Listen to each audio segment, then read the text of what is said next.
చౌటుప్పల్ పట్టణంలో బాలుర కళాశాల వసతి గృహం ఏర్పాటు చేయాలని ఎస్ఎఫ్ఐ జిల్లా కార్యదర్శి లావుడియా రాజు అన్నారు. సోమవారం రోజున యాదాద్రి భువనగిరి జిల్లా కలెక్టరేట్ కార్యాలయం ప్రజావాణిలో చౌటుప్పల్ పట్టణంలో వెనుకబడిన తరగతుల బాలుర కళాశాల వసతి గృహం ఏర్పాటు చేయాలని ఎస్ఎఫ్ఐ చౌటుప్పల్ మండల అధ్యక్షులు దాసరి ప్రకాష్తో కలిసి వినతి పత్రం ఇవ్వడం జరిగింది. చౌటుప్పల్ పట్టణంలో బాలుర కళాశాల వసతి గృహం ఏర్పాటు చేయాలని ఎస్ఎఫ్ఐ జిల్లా కార్యదర్శి లావుడియా రాజు అన్నారు.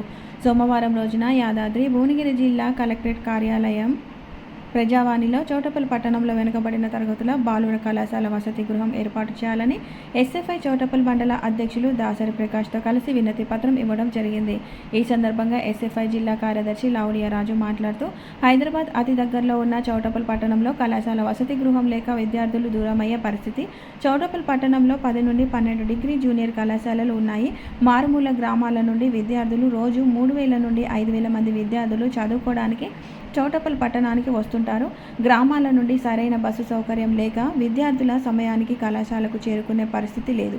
కళాశాలల వసతి గృహం ఉంటే విద్యార్థులు చదువులు అభ్యసించడం జరుగుతూ ఉన్నది. కావున ప్రభుత్వం వెంటనే స్పందించి చౌటుప్పల్ పట్టణంలో కళాశాల వసతి గృహం ఏర్పాటు చేయాలని ఎస్ఎఫ్ఐగా డిమాండ్ చేస్తున్నారు.